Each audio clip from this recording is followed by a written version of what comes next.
want to explain to you how this is going to work going over the next subsequent days and through all the curriculum. There's a lot of hours of curriculum and many days that we're going to be speaking with you.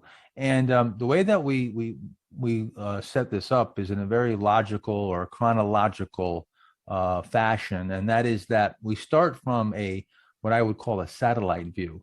Really wide, looking at perspective. We start off with keep putting things into perspective, and then we go to an aerial view. We start zooming up, and from there we go to an overhead view, and finally we're at a microscopic view.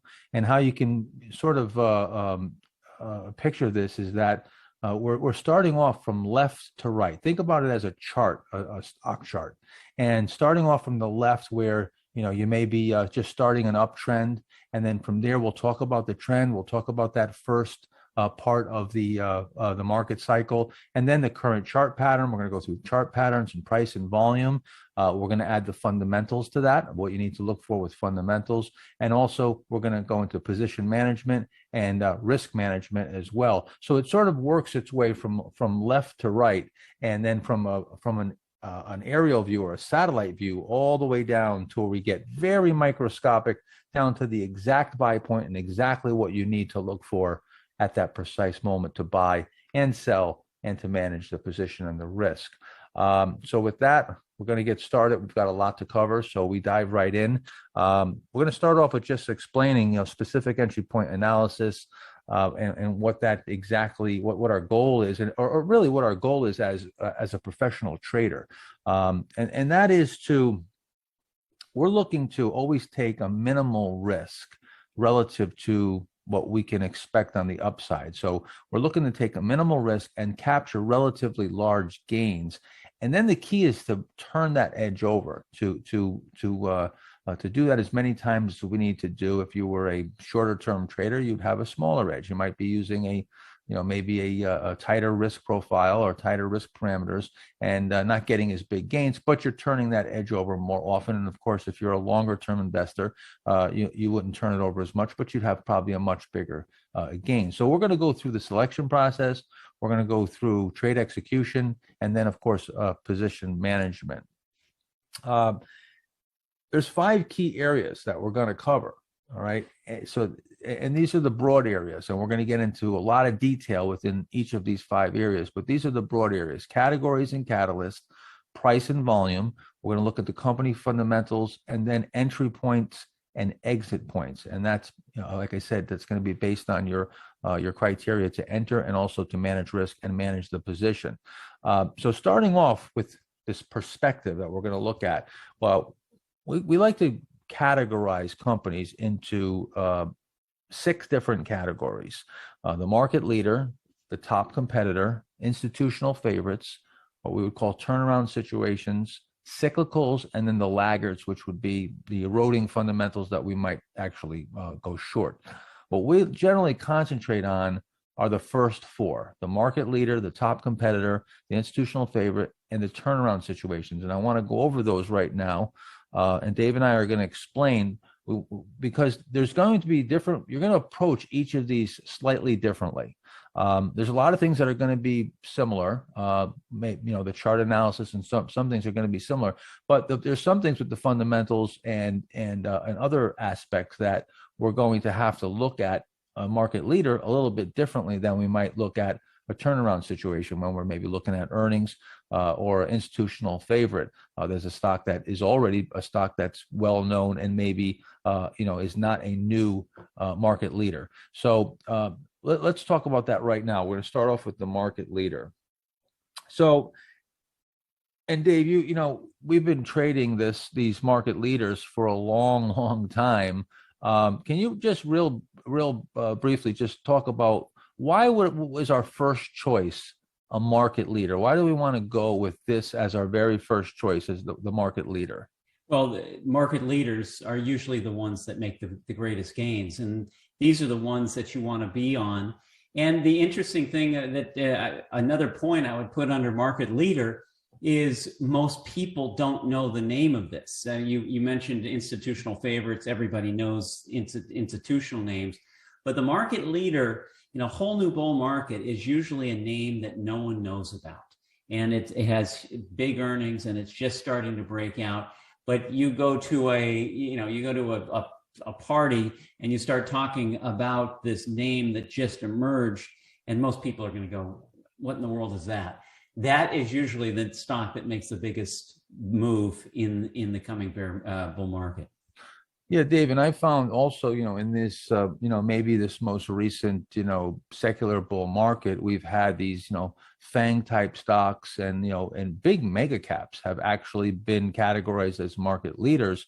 But again, when you get a stock like, an Amazon or, a Netflix maybe, or Google, maybe PayPal, some of these names that have made these big, enormous moves, 80, 100,000% over, a decade or two, and you see there's, you look at the institutional sponsorship, there's, 6,000 mutual funds that own it. These are names of the past. They're the chances that they're going to be the next big market mover that makes another move like that is very slim. We've seen this, Dave. How many cycles? I mean, you go back and I like to point out some of the names and that were in coming off the 1990 bear market that today everybody looks at as a household name. But when I was buying Amazon in '97 or buying Dell Computer and Amgen in 1991, I mean, nobody knew those names, right? Right.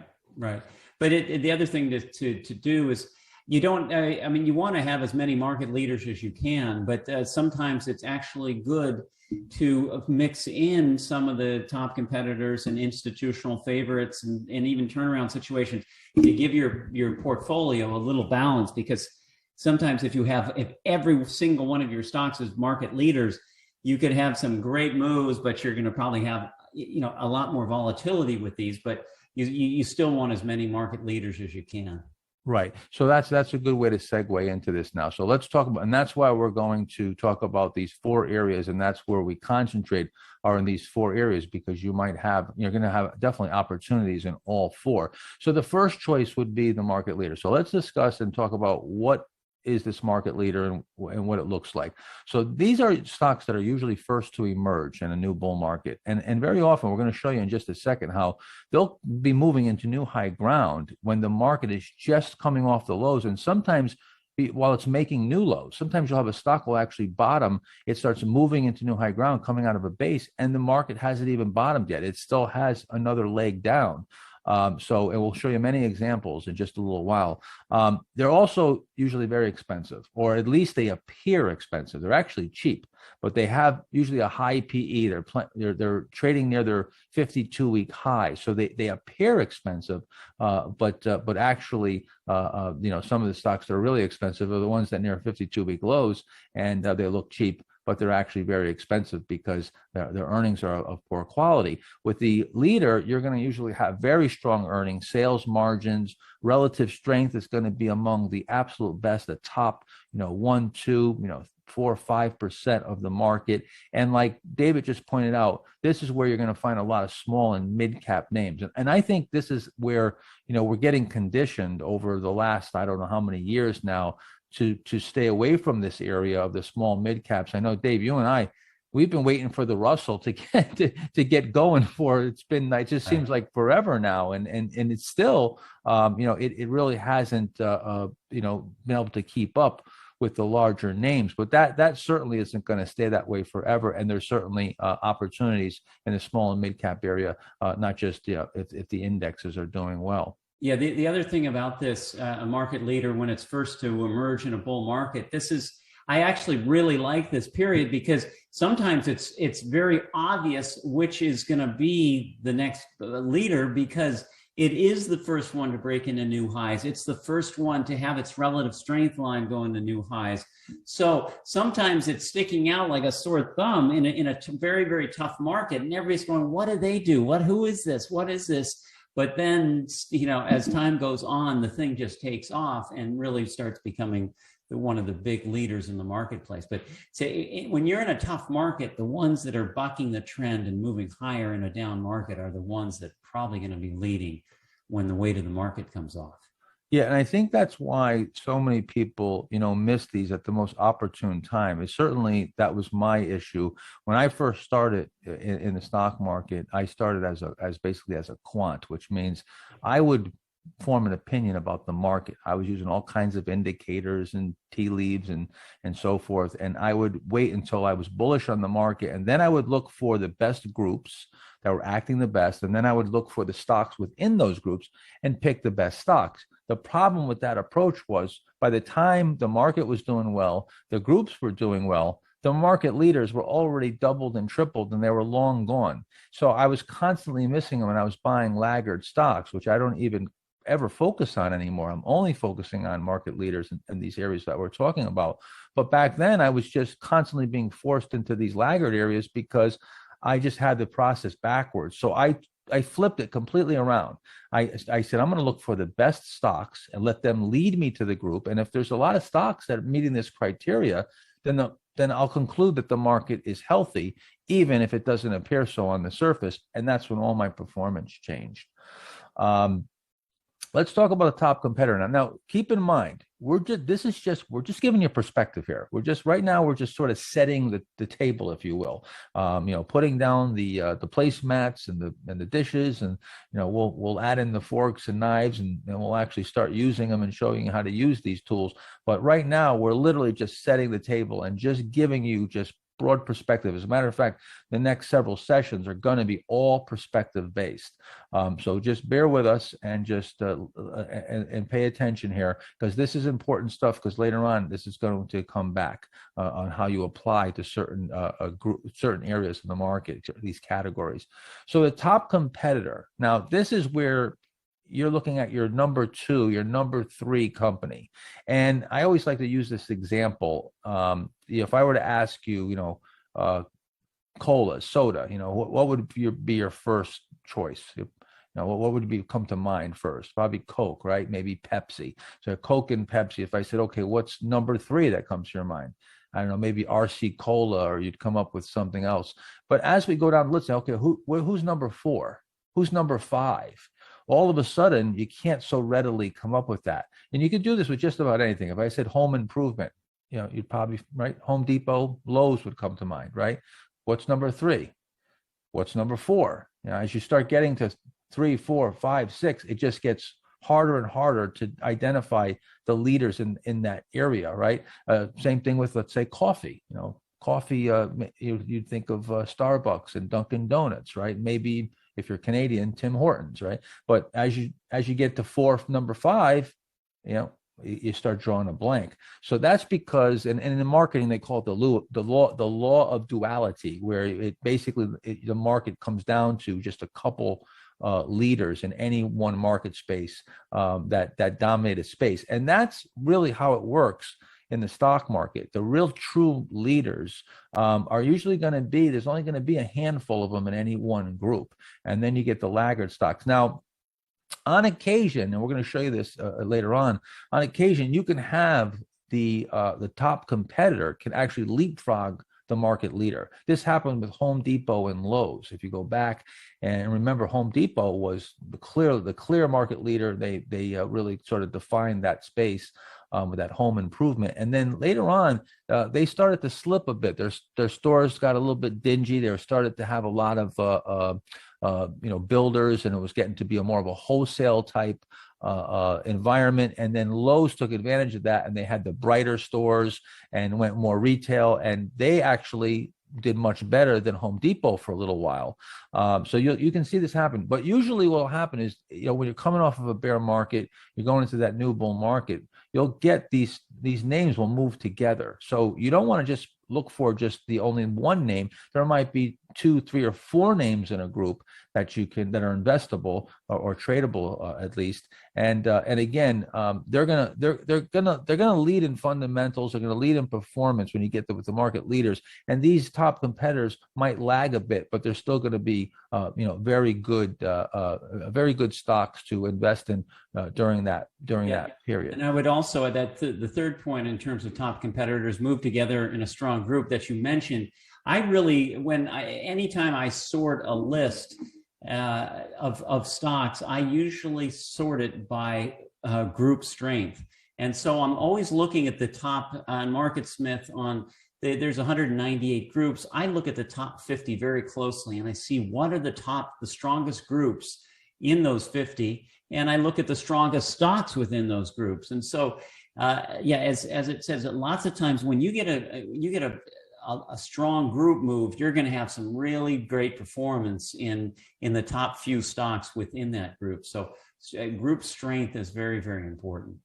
Now, sometimes you'll have a group like the semiconductor group, which is a very large group, and there's a lot of companies in the semiconductor group, and there's some groups like that have a big list of names in it, and you might get, there may be a good handful of names, or there's a lot more than just a few names, but generally speaking, your true leaders are going to be 1 or 2 or 3 names, and like I said, those are going to be your top competitors. Now, the institutional favorite, this is your name that right now, an institutional favorite, Dave, I guess Apple, Google, PayPal, what else are the names that they love that the institutions can't get enough of right now? Home Depot, Costco, Starbucks, those are always institutional favorites. They've been these are going to be your big names, and these are what you would think of as a quality stock. These are the type of names that people say, oh, Coca-Cola is not going to go out of business, right? I'm safe with that. And we'll talk about that later as far as, safe. But you want to be careful, when a stock is the official growth stock and it's the quality leader, if you will, these are actually usually going from leader to laggard, because now, all the money's been moved into them and there's just nothing but supply. You've got thousands of mutual funds in there, where the market leader, sometimes you only have 50, 100 institutions in there. If you use a MarketSmith, and you can go in there and see the number of institutions that are in the stock and number of funds in there, there might be a very small number compared to, you look at Microsoft and there's thousands and thousands of funds in there. But there is an opportunity in this area too. All right, these are liquid names. These are the larger cap, sometimes mid, but usually large and mega cap. And these are very widely followed. Everybody knows them. All the analysts, follow them. Bear markets can provide really good opportunities in these. This is where you get a bear market, you might be looking to pick up an Amazon or some of these bigger names if they're meeting the proper criteria, and you can get a good move coming off of a bear market relative to the general market. But they tend to move with the market. They're more market type stocks, so they're going to go up when the S&P goes up, down when the S&P goes down.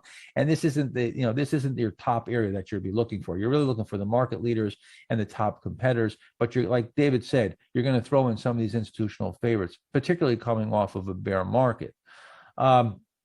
The turnaround situation. Now, this is where, again, you have to apply a few parameters a little bit differently on the turnaround situation. This is where you might get a company that fell on hard times, and we got a lot of turnaround situations in recent times after we've had the bear market from COVID and so forth. If you get a recession, you can have industries that fall on hard times, and now they're trying to recover their fundamentals. They're refocusing their business strategy, or maybe ridding losing operations. A new CEO, they might have a new CEO come in and turn things around.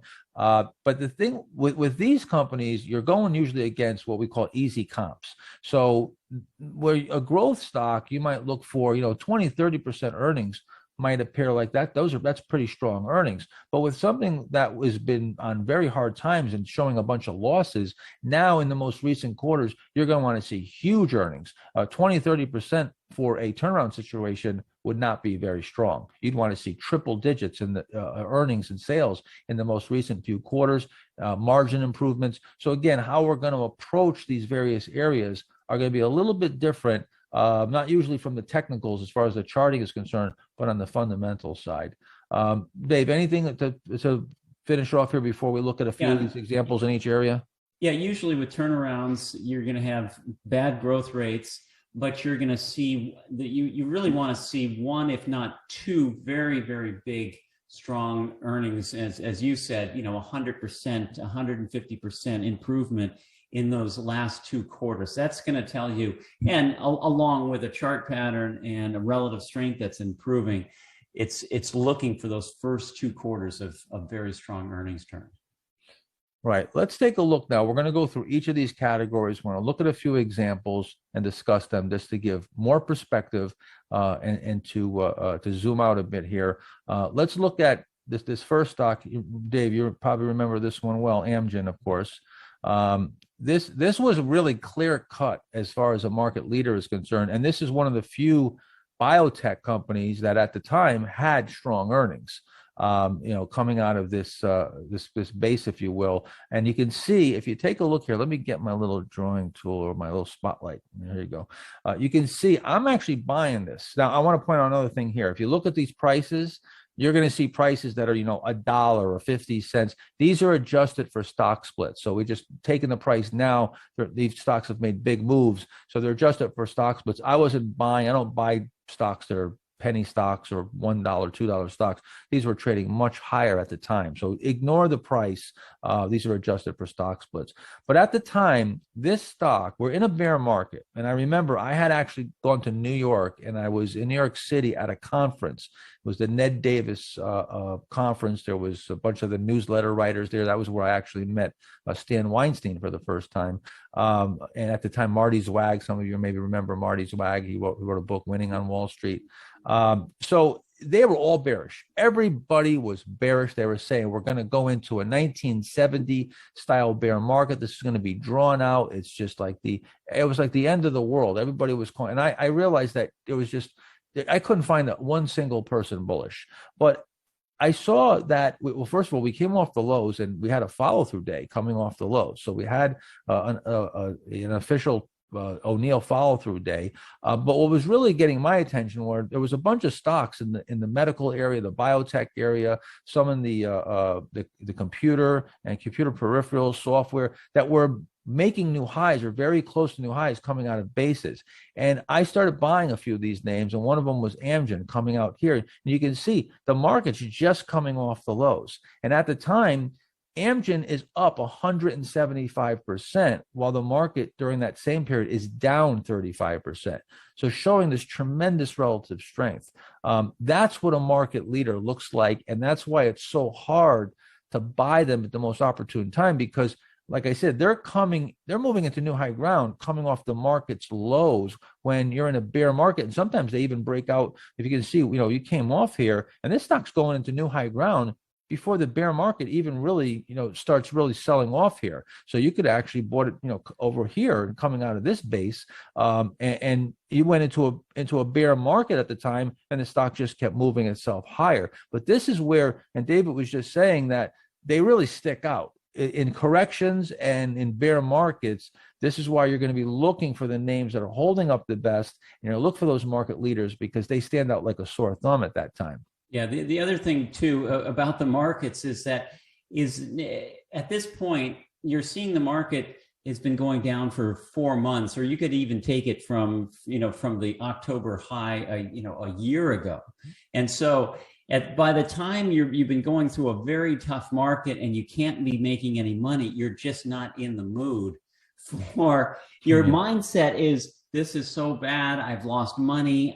When will this thing ever turn around? The news looks so bad. But that's where you have to you just have to look at the information on the chart, and what the chart is telling you, that it's telling you that this stock is already starting its move, and it's a new market leader. So sometimes you really have to concentrate on what the individual stocks are saying, and not so much the averages, the major market averages. Now you may be thinking, wow, stocks up 175%, new highs. that stock looks expensive and high. And most of these are trading, like I said before. Remember, I said they're trading at high PEs. They look expensive. Okay, that may look high, right? But then let's take a look here. See, it doesn't look so high anymore, does it? Right. This is where I'm buying right here. So this is what a market leader, the potential of a market leader. And even if you're trading this and you're not going for the bigger move, you get a lot of opportunities to trade this in a very strong uptrend. And sometimes, you can trade. I traded stocks like Yahoo and some of these names that made 7,000-8,000% moves, and I was in and out of them 5, 10, 15 times for a 100% move, a 60% move, a 30% move. And you compound all that out, and I got a pretty good lick on some of these, even trading in and out of them. So Amgen went up 360% in 26 months. And again, we're looking for, one of the criteria that we want is that we want a stock to be up prior to us buying it. We're going to talk about this later when we talk about the trend and the stage 2 uptrend, but we want the stock to be up at least 30, 40, 50% minimum. But most of the stocks that I traded, and Dave too, they're up 100%, 200, sometimes 300%. Now, here's another thing too I want to point out. Everything that we do, we're basing it off of facts, based on reverse factor modeling the market and what actually has shown to be the statistics and the information that leads to these market leaders. We're not like just pulling these numbers out of a hat or anything that we're doing. It's not from, we have a lot of anecdotal evidence, obviously. David's been trading over 40 years and I'm closing in on 40 years myself. So we've got about 80 years combined trading experience, but still we're not trading off our opinions. We're trading off of facts. And I'm going to give you a fact right now. The average gain that a big market mover, a big market leader, this is based on the biggest moving stocks going back 100 years, all the way back to the late 1800s. The average gain that the stock made prior to it making its big move was about 350%. So again, this being up 175% is actually way below the average of what many of the market leaders were up prior to making their big moves. So let's take a look. Here's Lumber Liquidators. So this is another stock that was showing tremendous strength while the market was correcting here. It wasn't a big bear market in 2012, but we did have a correction here. And here's the important distinction here. One of the things I love about getting into these market leaders and getting into these stocks that have a very strong relative strength, high alpha, they're in their own world. They're in their own world. They're in their own earnings cycle. And a lot of people talk about leverage. They ask me, do you use margin? Do you use leverage? Okay, I don't use margin or leverage too much anymore. But I did it one time when my account was small and I wanted to lever up. But the leverage that I get, and what I really like to do, is to get the leverage on the market by being in the powerful stocks. So here's a perfect example. You've got Lumber Liquidators, which is holding up, coming out of these, what you would call an ascending base, if you will, comes out of here as a market leader. And the market doesn't even get into new high ground yet, and just starting to turn to new high ground. And this stock's already a double. All right. Now look at here. If we take a look over this period, the market's up, looking at the NASDAQ, is up 33%. Over that same period, this stock is up 240%. See, that's your leverage. That's the kind of leverage that you want. Not leveraging where you're putting on margin, but where you're actually getting the leverage because you're in the stocks that make such big moves. And even on a short-term basis, you can get stocks that are up 20, 25, 30% in just a matter of days or weeks. And the market, during that period probably won't move more than, single digits at most. So this is what these look like. Let's show you something that's a little more recent. DocuSign. So DocuSign is a perfect example of a stock was making new highs as the market's just coming off the lows. And if you remember here, Dave, I don't know about you, but myself, around this time when these stocks started making new highs, and then just a little bit after, you see this gap right here. I know it's kind of small, but this gap, that was a follow through day. And I started buying stocks right there. That's when I started adding stocks. I was scared to death at this time. I Oh got to yeah. tell, yeah, and I'm not ashamed to admit it. It was like the end of the world, COVID, and everybody was calling for a 1929, depression or even worse. And of course, the coronavirus was a complete unknown. And you've got stocks that are making new highs. Yeah. They're breaking out to new highs. Again, if you were to, use your gut or the news as your indicator, you'd never be in this name. And here's the same type of leverage, similar to the lumber liquidators. The market's up about 36%. And in that same period of time, which is only a couple months, the stock's up 120%. So Yeah. big move. That's where you get your leverage. Yeah, that was a time where there were 10, I've never been through something that volatile that quickly in terms of there were 10% moves on a number of different days where the market was moving and so much volatility. But again, to not look at the averages and look what some of the individual stocks are doing at their time, they're giving you a different message. They're saying, "Hey, I'm at the forefront of something that you should really take a look at," and you can see what kind of moves you can have with those types of stocks. Yeah, unlike a lot of people, and you probably, on Twitter and so forth, and if if you're one of our members, you know this all well. I really just follow the stocks. I mean, 95% of everything that I do, my decisions are based on the individual stocks and how they're acting, how the stocks in my own portfolio are acting. And that's why, I never get really caught off guard, either on the upside or the downside. Because I'm not looking at the indexes as my lead indicator because I'm trading stocks. So if the stocks are setting up, and this is something, we go back, we can talk about this with Mark Ritchie later when Mark Ritchie is here. But when this was all happening, Mark Ritchie and I were having a discussion, and I said, he's like, what do we do here? The stocks are setting up, but it looks like the end of the world. I said, we buy them. We buy them. They're setting up, they're breaking out. We buy stocks. If they stop us out, they stop us out. And then we buy them the next time they set up. But we got to buy something here because the stocks are setting up. And, we got a follow through day. So to confirm that the market, even the indexes look like they might have made a low. All right, this is all just perspective. All right. So we're going to talk a lot about this, but we're anywhere near getting into any specifics. So let's just keep moving here. And I want to talk about the top competitor next. Now, the top competitor, this is just a great example of how you can get leapfrogged by a stock that is a top competitor, and why you should watch the various names in a group that might be the leader, and then another name that's hot on their trails, like Lowe's to Home Depot is or was. Netflix and Blockbuster, and I know, Dave, you've had some interesting things to point out about Blockbuster, going back to we still have to wind the tapes and everything, but this was really, you look back now and you think about how archaic the Blockbuster model was. But at the time when Netflix came on the scene, if you will, Blockbuster, no one really thought that online, it wasn't even online. It started off with mailing you the CDs, and you would get or the DVDs. They would mail them to you. Is that right, Dave? They'd mail them to you, right? I'm trying to remember. Yeah, they would mail them to you, and then you had certain days to send them back to them and so forth. And prior to that, you could hold them as long as you wanted to. That was the great thing about it. There were no late fees on the Netflix movies.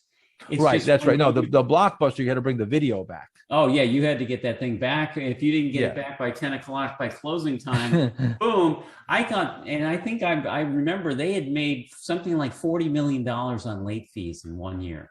Oh wow, you get charged.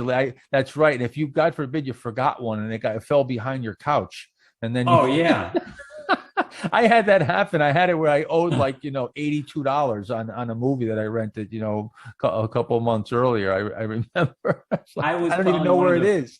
Yeah, I was probably one of the first users of Netflix because I just did not like how you had to get that thing back at the 10 o'clock on a Saturday night. It's just Now we're going back quite a ways here. I mean, we're going back to early 2000, right? Now, here's something really interesting.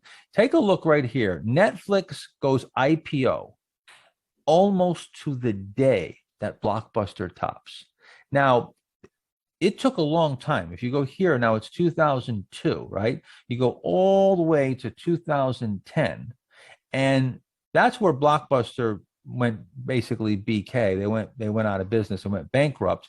Look at Netflix. Netflix comes on the scene. It's almost like the stock knows the comp. There is an intelligence in there that's really amazing with the stocks. So the stock knows that this competition comes on, but look how it just basically marks time for 10 years. I bought Netflix for the first time in 2010, right here, just before this big move. So they wait until, or the stock waits until Blockbuster is vaporized. Once Blockbuster is completely out of the way, the Netflix, boom, takes off and goes up 500-600%. And since then, thousands and thousands of percent. And still to this day, this stock has still been holding up and is considered by many still a market leader, a secular market leader.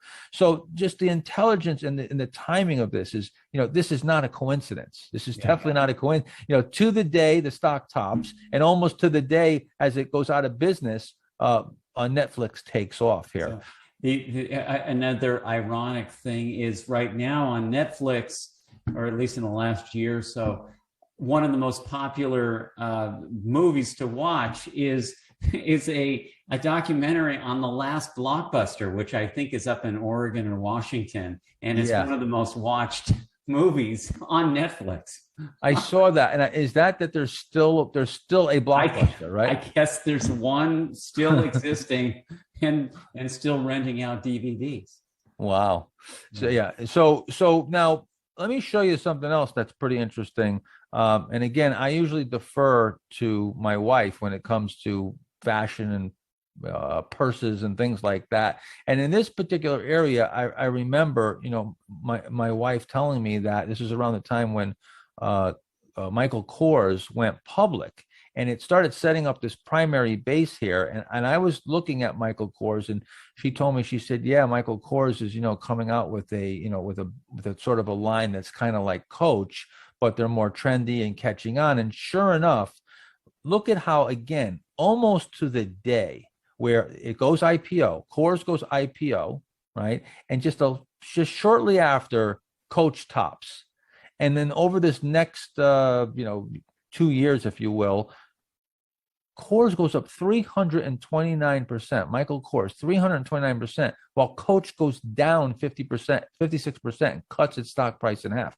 Now, this is two companies in the exact same industry that have like basically the same price point, as close competitors as you can get. But Kors came in, and these trends are very fickle. This happened with Reebok and Nike. You can go back and see it in the sneaker area. So again, there's an intelligence, in the market. And when these stocks set up, and I should say also, not only when they set up, but, if you're a fan of Coach, and this top competitor now comes on the scene, and you start getting sell signals on Coach, you want to get out. Not only do you want to get into Michael Kors, but you want to get the heck out of Coach and get out of that previous leader that is no longer a leader. So again, this is, once again, why you want to watch those top 2-3 names in a particular group. One other thing I want to talk about, we would be remiss not to bring up Amazon, because Amazon has got to be the ultimate top competitor probably in the history of the stock market. That it was a disruptor, and this is all disruption. This is all about disruption, disrupting an industry, a technology. Amazon first. If you those who have been watching for a number of decades with Amazon and how this all started, it started with books, and it started with basically vaporizing Barnes and Noble, and then the entire book industry. Apple did the same thing with their desktop publishing, where they just wiped out the printing industry and the big web presses and all that, and brought desktop publishing. It was a very similar type of assault on a particular area of the economy, if you will. And Amazon did it first with books, and then of course eventually with everything. I mean, you take a look at versus Barnes and Noble versus Sears, and now of course they're into everything. They practically rule the world. So again, this is all about disruption. Following those top companies in an area, and again, we're just giving you perspective here. Let's look at the institutional favorite now.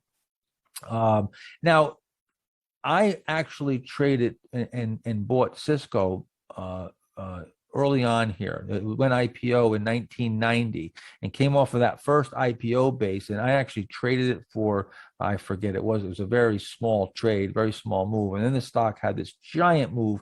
I think it was 70 or 80,000% and went up over, about the next decade.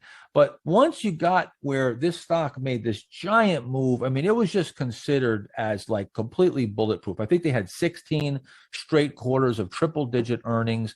It was just considered a must own.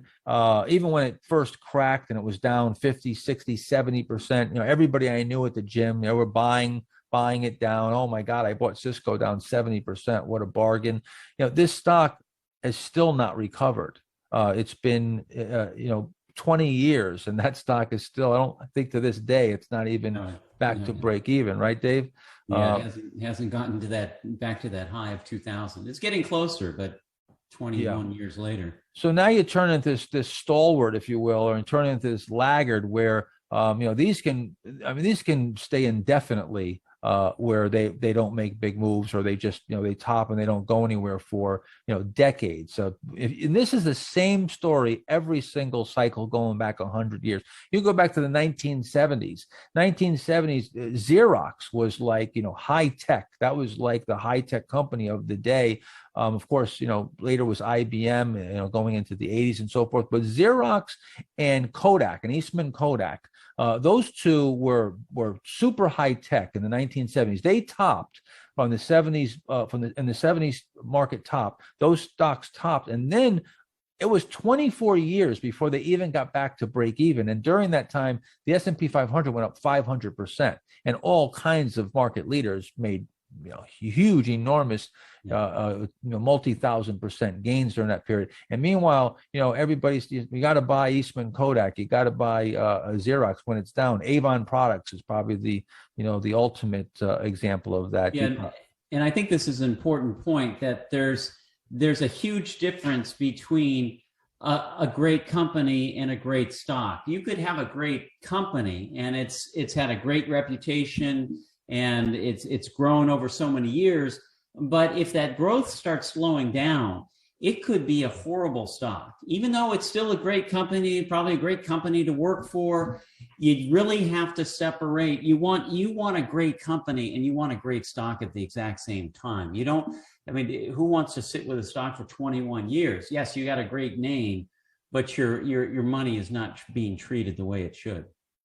Yeah, and that's absolutely true. And taking a look here, Qualcomm back in the 1990s, Qualcomm was all the rage. I mean, that was hotter than any stock that I've seen, even in recent times, where we've had some pretty hot names with these meme stocks and all kinds of just these quick, fast movers and SPAC area and all that.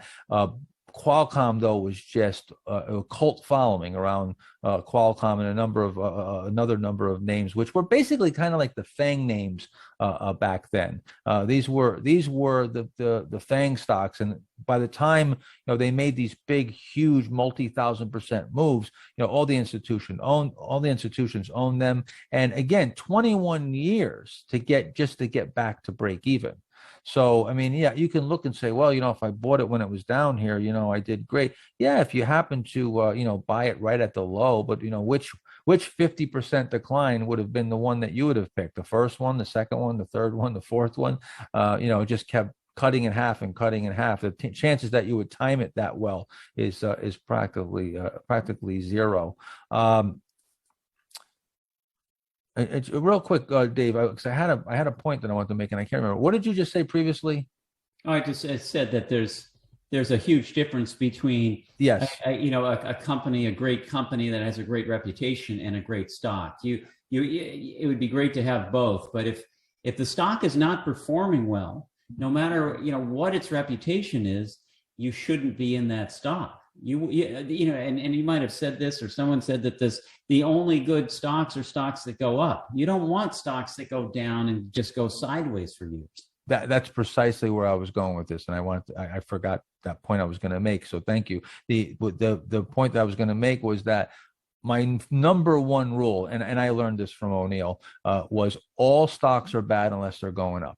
That is literally my absolute number one rule. Is that I don't look at any stock as a good stock or even a good company unless the price is going up, unless it's performing. If it's not performing, then it's not a good stock. And it doesn't matter if it's a good company. Good companies could make terrible investments for decades and decades, and some of them go out of business. Whether it's Coca-Cola. I mean, a lot of people look at, well, what about Warren Buffett and this and that? Well, again, that's, first of all, Warren Buffett is not getting super performance, he's not getting triple-digit returns.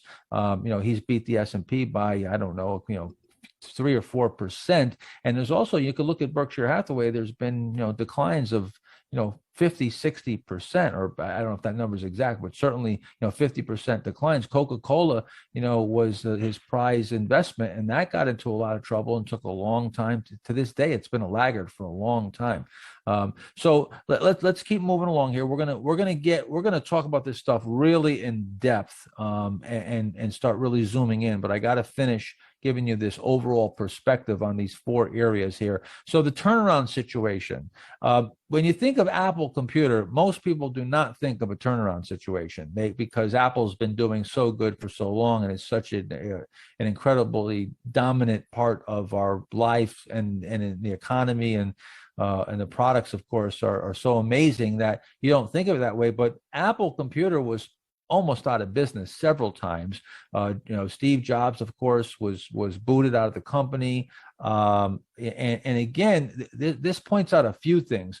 First of all, a turnaround situation, you can get a company that at one time is doing great and then falls on hard times, and then refocuses and comes back and turns into sometimes even a much better investment than it was originally.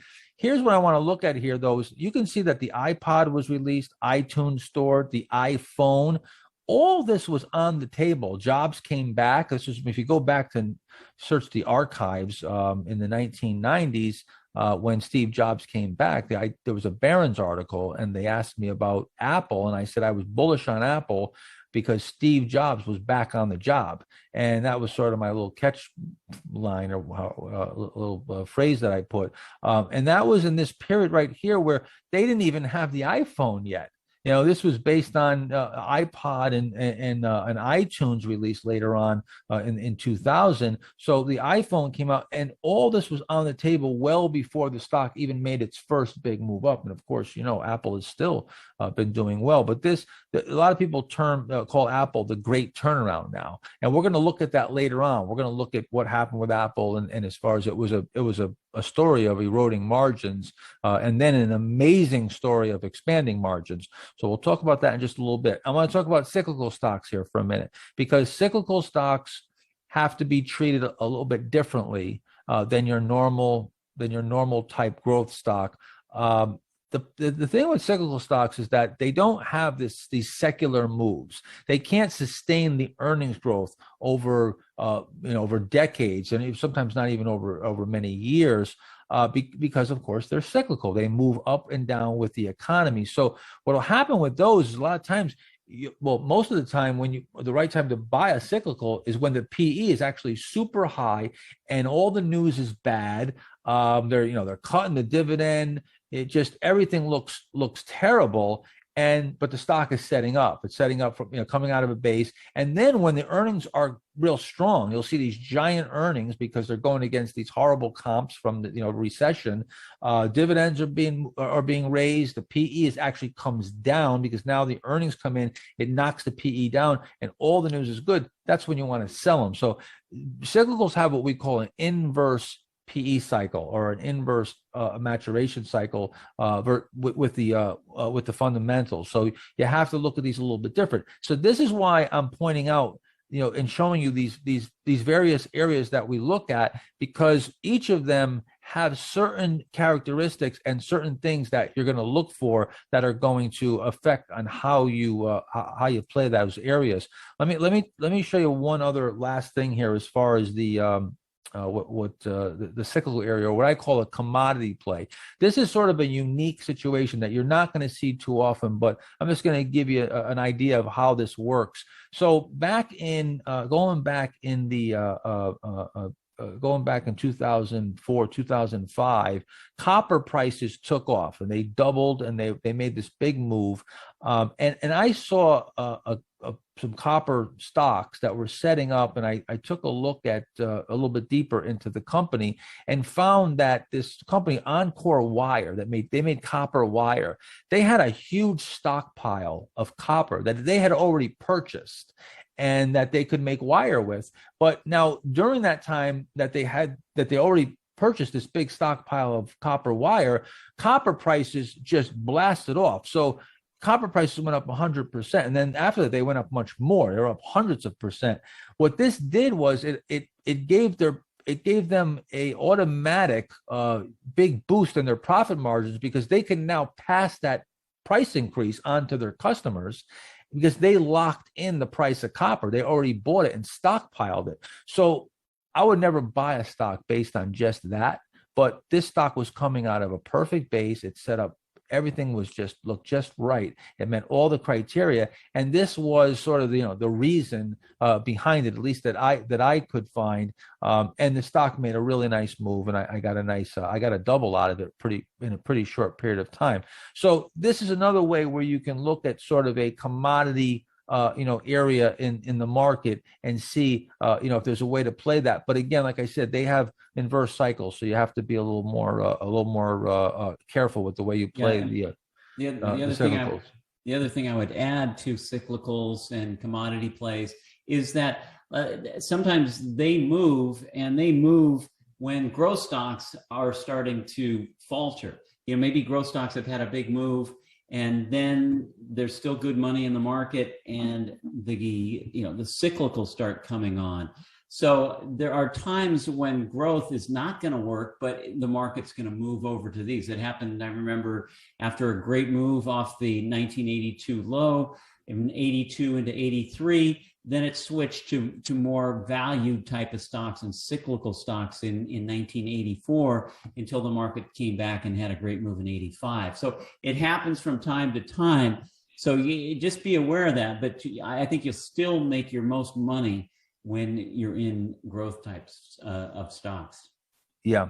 Now I want to show you something here that we're going to go back a little bit in time. And basically, I'm going to show you what I created, my first sort of model, if you will. But there's a bigger point behind all this. When I first started doing this, I really started looking into verifying, if you will, or qualifying the O'Neill work. And prior to the O'Neill work was the Love's work, super performance stocks. And that sort of, O'Neill carried Love's work forward, and I carried O'Neill's work forward. But I wanted to, take a look with my own eyes and with my own computers and see, if all these observations before me were still working in a current modern time frame. So I started looking at the biggest winning stocks and doing this factor model, going back and basically back testing a factor model. And what I found is that the big moving stocks, prior to them, before they made their big move, almost every single one of them was above the 200-day moving average, and the 200-day moving average was in an uptrend. Almost all of them, 96% of them, were above the 50-day moving average for the majority of the move.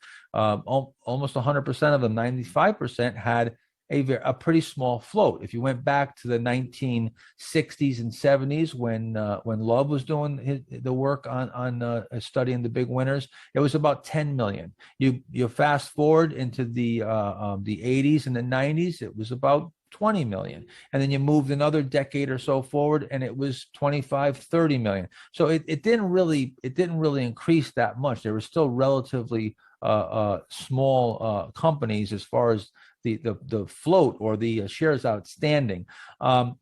Almost all of them showed some type of earnings acceleration, and certainly this is something that you've heard probably many times if you've studied O'Neill's work, that you saw some type of earnings acceleration in the prior quarters. And this is really interesting too, is that almost all of them started their big move off of a correction. So I started viewing corrections as really just this great opportunity, because 96% of big winning stocks start their move off of a correction. And finally, upwards of 95% had some type of catalyst. And this is, again, would go back to, O'Neill type can slim, which would be the N in the can slim would be some maybe new product, new service, positive change in the industry. So this was sort of my first model, if you will. I wanted my stocks to meet this criteria. And I just decided, I said to myself, this is basically everything is 95% or better. I called it the 95% club because I wanted to have the highest probability of being in a big winner. So I said, I don't want to be in the 5% club. If 99% of stocks are above their 200-day, well, that means if I go into stocks that are not above their 200-day, I'm in the 1% probability, right? So this is how this all began for me. And I started building around all these probabilities and built what you're going to now see over the coming days of putting all the probabilities into your favor and really, putting the best odds of finding stocks that not only make big moves that are these big moves, but also velocity moves where they may be shorter in time frame, but very quick moves that you can compound very rapidly.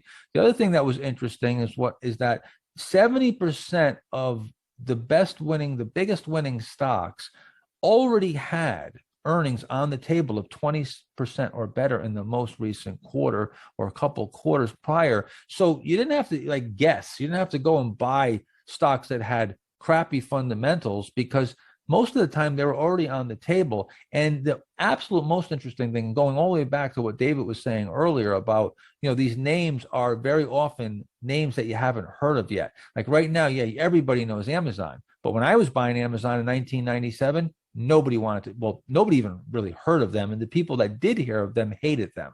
Amazon was thought of as a company that was never going to make money. As a matter of fact, during that period, the prevailing word on Wall Street was that nobody would ever make money on the internet. And at the time, there was only one industry that was making money on the internet, and that was pornography. They had porn sites that people would pay for. And here's the funny thing: they said no one ever make money except pornography, and now everybody's making money, and pornography is free on the internet. So completely wrong. They got it completely wrong. But the stock did not get it wrong. The stock was coming out of a base, hitting new high ground, and went on to make an 80,000% move over the subsequent years. 80% of the biggest winning stocks were IPOs within the previous 8 to 10 years.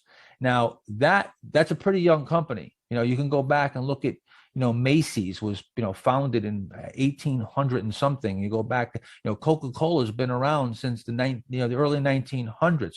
A company that's only been around for a couple of years or even 8 or 10 years is a relatively new company. Now, that doesn't mean it's necessarily a new company. We can have, by the time Krispy Kreme went public, it was around for, I don't know how many years prior, but 50, 60, 80 years, whatever it was. I don't know exactly, but you have companies that have been around for a long time, but the IPO, I'm talking about the life of it being public, is within 8 to 10 years. So you want to look for those newer names. And finally, the groups, and this was really, really interesting. And one of the reasons why I sort of shy away from a lot of these areas, like the cyclical areas, only under certain conditions, gold, steels, paper, stocks like that, they weren't part of the biggest movers as far as the majority of stocks came from consumer retail, technology, computer related, biotech, drugs, medical, leisure, entertainment.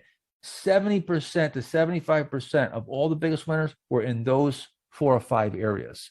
So again, when you go outside these areas, you start going into, what I call, the 5% club, or even if it's the 20% club, you'd rather be in the 80% club, right?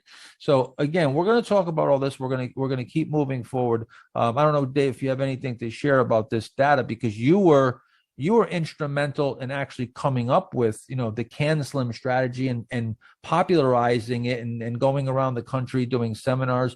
Incidentally, I want to point out, some of you already know this, but I went to a seminar like this and saw David Ryan, I don't know, 30 years ago. I was sitting in a room, and I was listening just like you're listening to us now. So, first of all, it's a great honor and pleasure for me to be presenting with David. We've been doing this for a number of years now, but it's really just a beautiful thing that how we've moved forward from being taught. David was taught by O'Neill. I was taught by both of them, and now we're teaching people, and it's just carrying forward. And I love this, this lineage that we've created, and keep moving it forward. So that's another reason I like to do this. But Dave, a lot of these things, you're in touch with these studies more than anybody.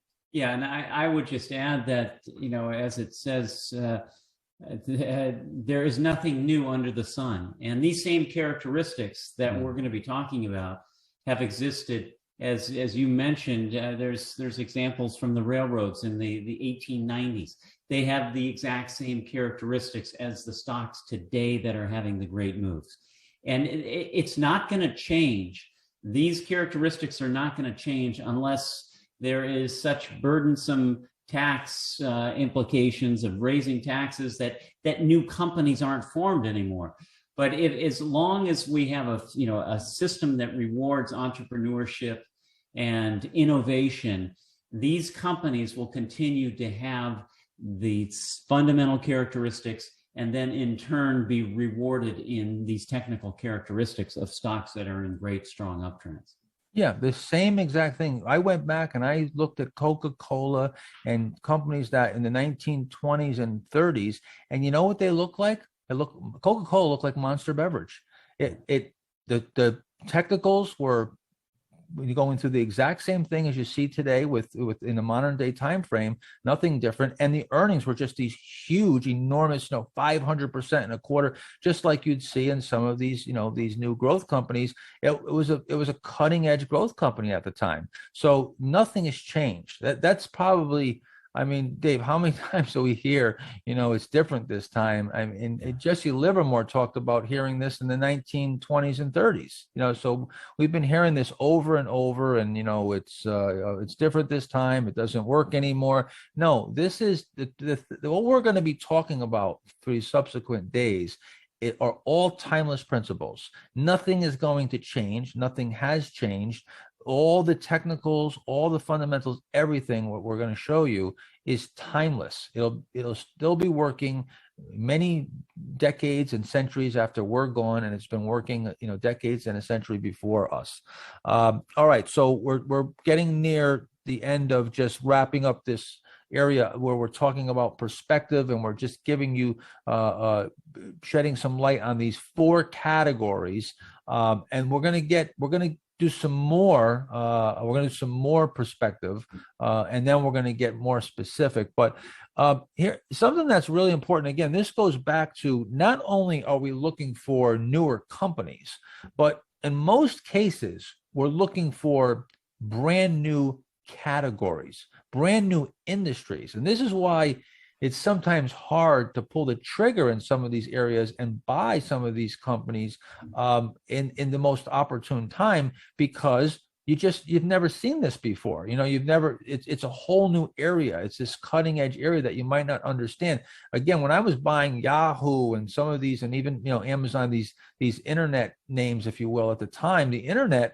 if you go back, there's a video, I think it's on YouTube still, of me being interviewed by Ron Insana in I think it's 98 or 99. Now, the internet has been around for a little while since then. And he was asking me if I thought the internet would survive. Like in 1999, 2000, people were still wondering if the internet itself was going to make it. So, these companies that were in that area, it was a scary thing because it was an entire new category, new industry. When you look at you go back, mainframe computing. This is a crude timeline. It may not be perfect. So some of you, if you're real sticklers as far as dates and history, this may not be a perfect timeline, but it's just an example. I want to show you how industries spawn off new industries, and this is happening right to this day. And I just want to show you how everything sort of is connected and how you want to look for that next area and not look backwards, look forward. Go back to the whatever 70s, 80s, mainframe computing. What you have now on an Apple Watch took up a whole entire room. It was floors full of computers to do what a little laptop can do today. That led to where we had computer networking, where you networked local area networks, you strung the computers together. Eventually, we needed software. For those of you who are old enough and remember when we first came out with MS-DOS, and we had this is why Windows was so amazing, is that before Windows, you would just have a little green light flashing, and there was really nothing much to do with the computer because there was no software and no operating system. And then when Windows came out and created the operating system, and then software started coming out, that's when we got empowered with the computer. Then routers, data storage started having to manage the data. We got all this data. Personal computers exploded in the 1990s. That led to a proliferation of computer peripherals, more software. Then we started tying the computers together online, right? The internet, you started to, those of you, of course, again, who are our age, Dave, you remember you hit the AOL and it goes, it would dial the phone number, then beep, make all that noise and take like 45 minutes to connect. It was very, very very archaic. So what happened then, we needed to start expanding the bandwidth, right? So then you had Broadcom, and you see underneath each of these categories that I'm talking about, there's companies that were emerging, and these were new companies and new concepts and had new products and services.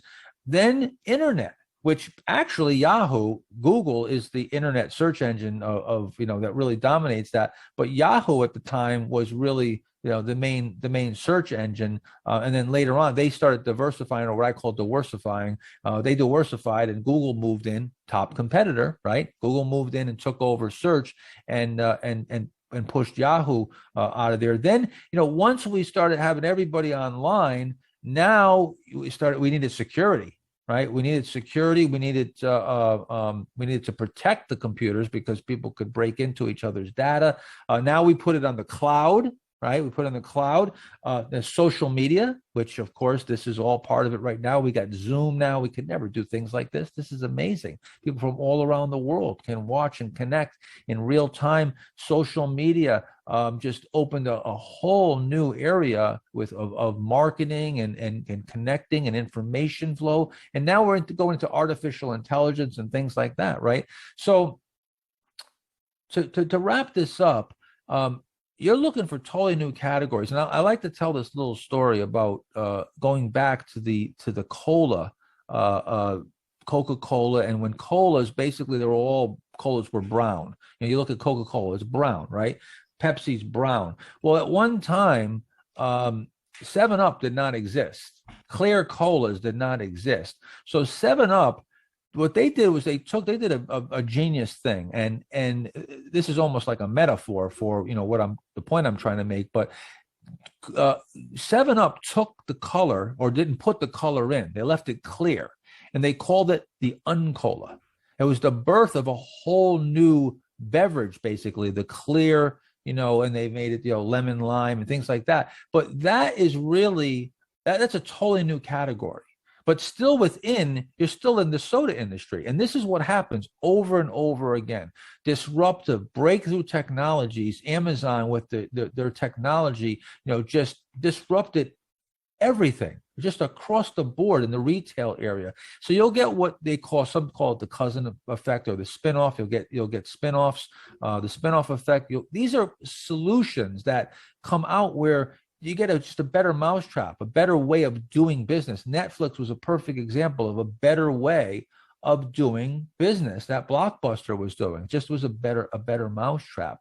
And again, things getting smaller: mainframe, desktop, laptop, tablet, smartphone.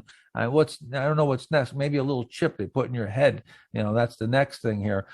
So this is really, giving you that big, broad perspective. We're going to come back. We're going to take a break, and then we're going to come back. This is just, there's some stuff on here too. There's some pages that are just for your own edification that we're not going to go over, but we went over every page in the workbook so far up to this point. This last page here is just going to contrast you of the what you're looking for and the things that you want to stay away from.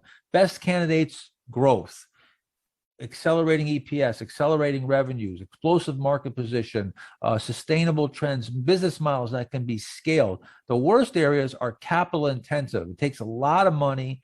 They don't have much pricing power. There's a lot of competition. They can't really define themselves in the marketplace. Heavily regulated, very hard to operate in a regulated market. Lots of margin pressure. When you have lots of competition, the margins get squeezed. Only the consumer wins when you have lots of competition. And if you're eroding industry position where they're losing their position in the industry, those are the areas you want to stay away from. And the areas that you are the best areas are the growth candidates. So.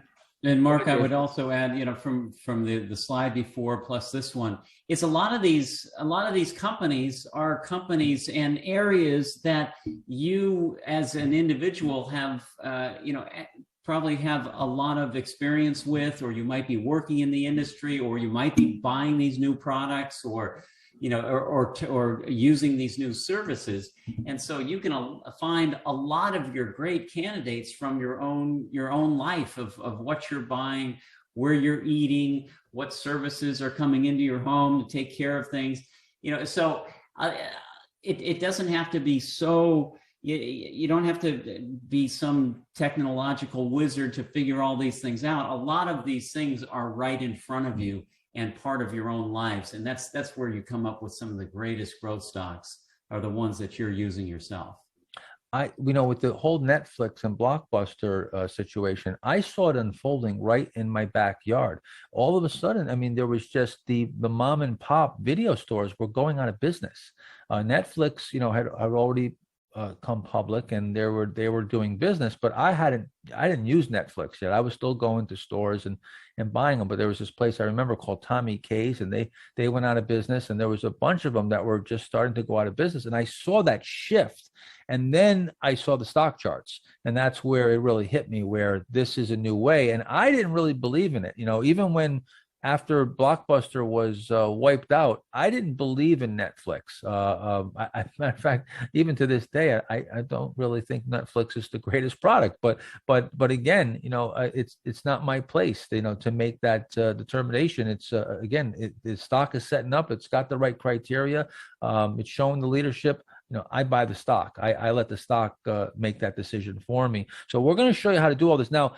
I'm going real fast here. This is a lot of information. And I know in the past, we've had people say that this seminar, this workshop is like drinking from a fire hose at times.